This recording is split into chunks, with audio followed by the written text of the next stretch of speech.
होणारे हा, दिंडी रांजणगाव गणपतीच्या जवळ भांबार्डे हे गाव आहे. भांबार्डे गावापासून निघाली. आता कुठं चालली दिंडी? आता भांबार्डे ते तुळजापूर पायवारी दर म्हणजे अधिक मासामध्ये आणि 15 दिवसाची वारी पाय दिंडी सोहळा आहे म्हणा. पायी दिंडी वर्ष दुसरे दुसरे अधिक मासामध्ये जाते म्हणायचं. अधिक मासामध्ये 15 दिवसाचा प्रवास. 15 दिवसाचा प्रवास आहे. देवीचं महत्व सांगा. आता देवीचं महत्व, जी आमची देवी आहे त्या देवीचं म्हणजे सत्पन्न जे आहे ते 3.5 फुटाचे वारव आहे. जागृत दैवत आहे. ते 3.5 फुटाच्या वारवमध्ये आजही पाणी आहे. ते पाणी त्या जळातलं फक्त तिला वापरलं जातं. हे एक सत्व. दुसरं सत्व की त्या 80 एकराचा गट आहे तो.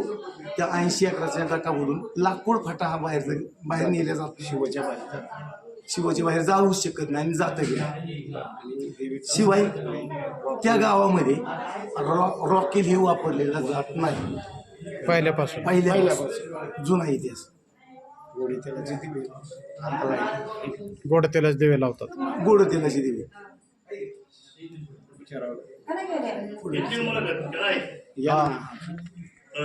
तुम्ही गावचे सरपंच आहात, तर देवीचे महत्व सांगा.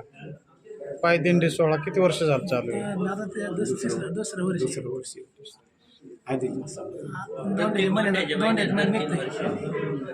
किती दिवसाचा प्रवास आहे? 15 दिवसाचा. कसं वाटतं तुम्हाला उन्हात चालल्यावर? मस्त वाटतं. देवीच्या ह्यानी शक्ती ताकद वाढते. संचारामध्ये सगळे ऊन वारा का काही वाटत नाही. काही ही देवीची ताकद आहे. देवीची ताकद आहे. देवीचं वरदान आहे. देवीचं महात्म्य आहे. ठीक आहे. माझं नाव रामचंद्र बाबूराव मांडे. मी अखंड देवीची सेवा करतो. दररोज संध्याकाळी हाजरीचा कार्यक्रम म्हणजे सेवा करतो. असं माझं नेहमी नित्य निस्वार्थ सेवा करतो. निस्वार्थ आणि अखंड. एकही दिवस खंडन नाही. एकही दिवस खंडन नाही. एकही दिवस खंडन नाही. त्याच्यामध्ये दररोज कसली अडचण आली तरी खाडा नाही.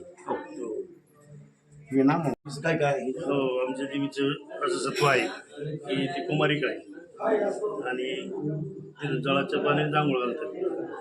दुसरं पाणी चालत नाही तिला. नाही ते एक तर भीमा नदीचं पाणी, ती पण वल्या पडतंय. ही देवी सत्वाला पावणारी जागृत देवस्थानी. आणि तिथून मग आम्ही हे दुसरं वर्ष पायवारीचं आमचं कमीत 15 दिवसाचा प्रवास राहतो. मुक्काम टाकीत आम्ही तुळजापूर देवीची भेट घेण्यासाठी चाललेलो आहे. भांबार्डे ते तुळजापूर पायवारी. ठीक आहे. धन्यवाद. आमच्या समोर कमीत कमी 100-150 लोक आहेत, लेडीज आणि जेंट्स.